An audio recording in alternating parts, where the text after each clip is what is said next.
Thinking about a trip to Segovia? Seen the photos, the massive Roman aqueduct, the castle that looks like something out of Disney? They are genuinely impressive, but most tour guides just send you ticking off the big sites on a mad dash day trip from Madrid, dodging crowds just to get the same photo. This video is a bit different. Yeah, we'll cover the big hitters, but I'm going to show you how to really see Segovia.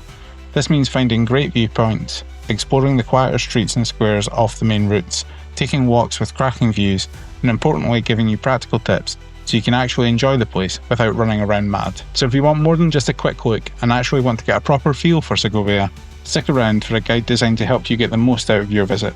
I'm Ronnie, and my travel style can be a little intense. I like to see it all, do it all, and experience everything that a place has to offer. So if you're up for a really immersive travel experience, you're in the right place.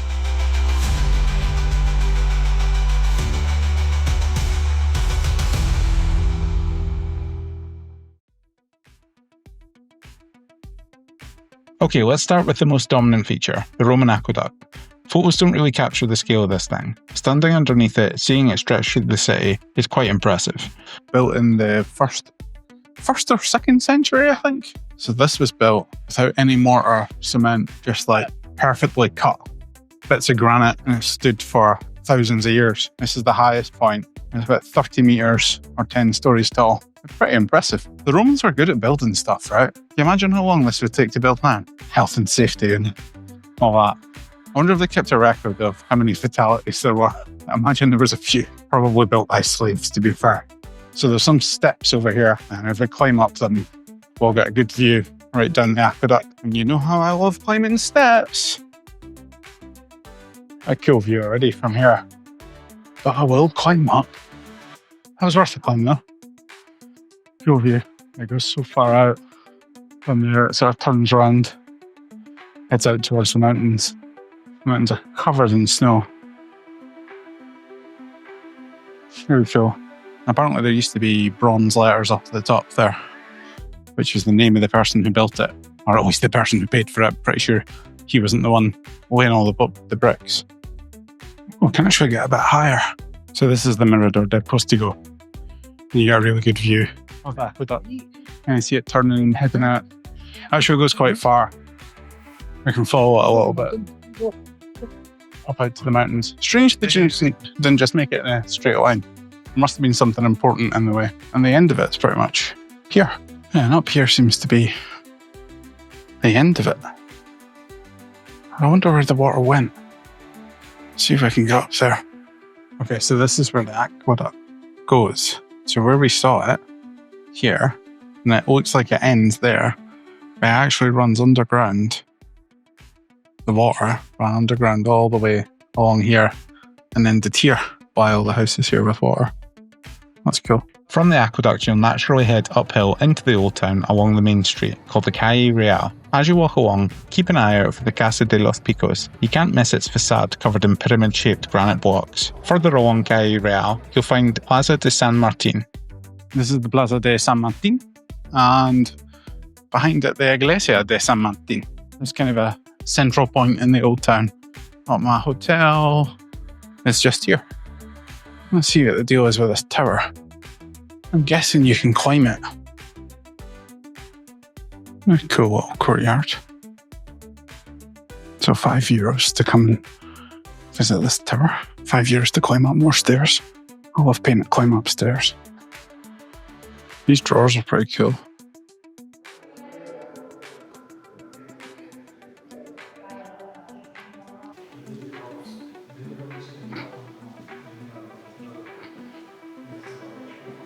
I really don't know how tall this tower is. I can see it from the hotel. I think this might be the last set of stairs. I'll find out. Oh yeah. This is cool. 360 view of the city. From Calle Real, you can also see the Palacio de Cascales.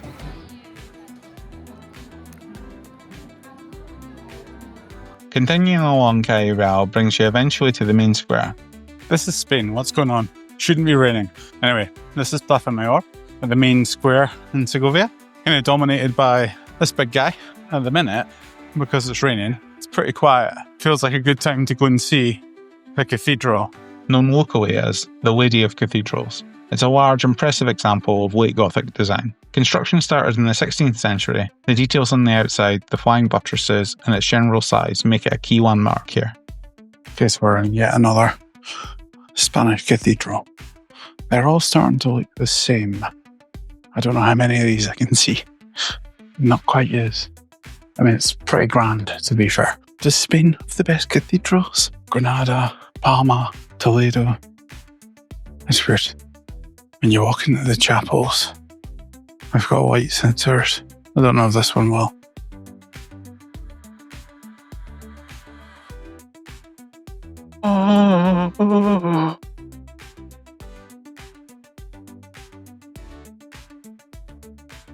Pretty quiet here. I thought Segovia would be like, it was quiet last night, but I thought it would be busy during the day with day trips, but I honestly think I'm all cathedraled out. Like, the building's impressive. I've just seen so many. Unless there's something substantially different about it. Well, that worked. We visit a cathedral and the ring goes off. Cheers, big man. Plaza Mayor itself is a really pleasant spot. Ideal for taking a break, having a drink at an outdoor cafe, and just taking in the surroundings.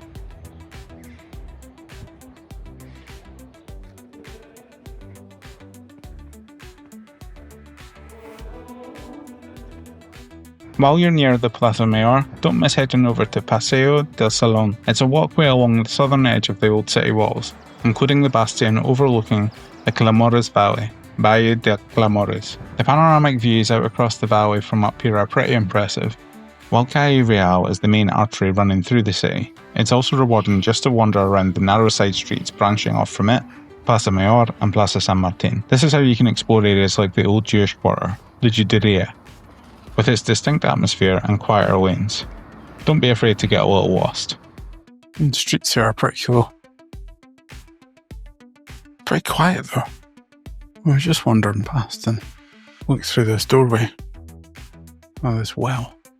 Arty shops and stuff. There's a nice little park here, so that's something Spain do really well. Parks are always well maintained.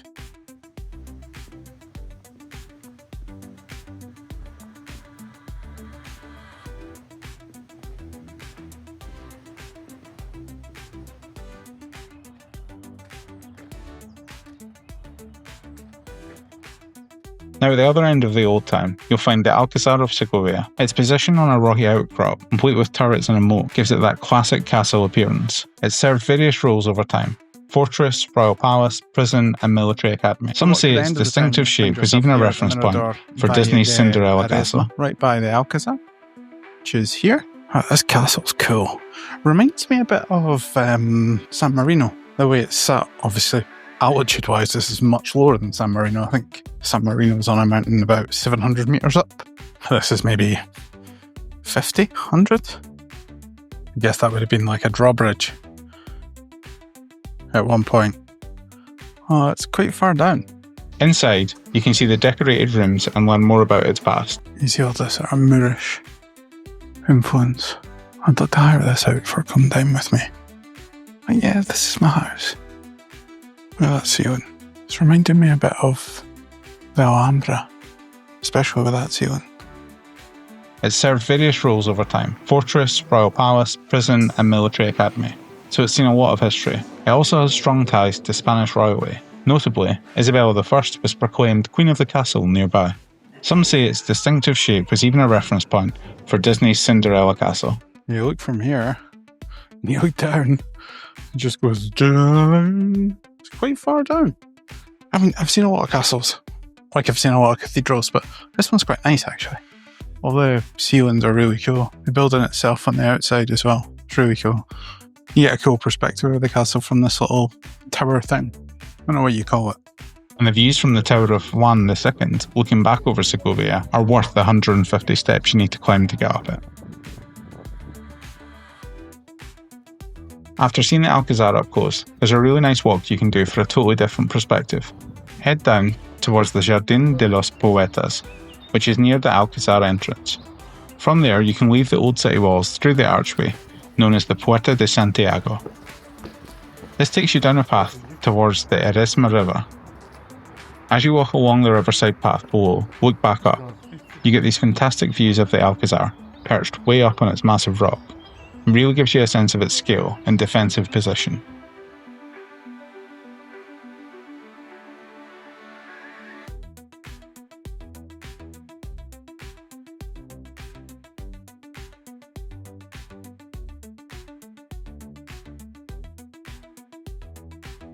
Ooh.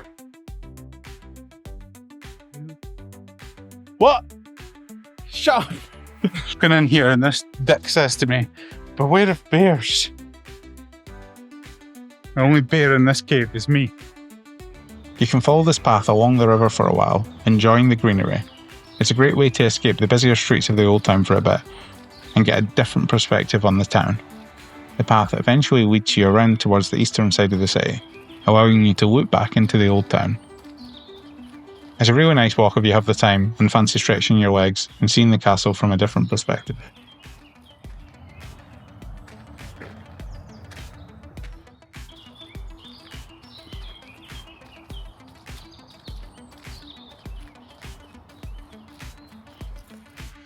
Segovia is really accessible as a day trip from Madrid. The high-speed train is quick, taking only 30 minutes. Buses are also an option, take a little bit longer, but are usually a bit cheaper as well. You'll often see day trips advertised combining Segovia with nearby Ávila. Personally, I'd suggest avoiding that if you can. Trying to cram both cities into one day feels incredibly rushed, and Segovia really deserves more time. My recommendation would be just to do it yourself by train or bus from Madrid. It's really straightforward. Even better, consider spending one night here. And honestly, seeing Segovia at night is another big reason to stay over. Many of the main landmarks are beautifully lit up, and the city has a completely different feel. Once you arrive, the main historic centre is compact. You can comfortably walk between the Aqueduct, Calle Real, Plaza Mayor, the Cathedral and the Alcázar. It makes exploring on foot quite straightforward. So that's Segovia. The Aqueduct, the Alcázar, the Cathedral, obviously they're must-sees.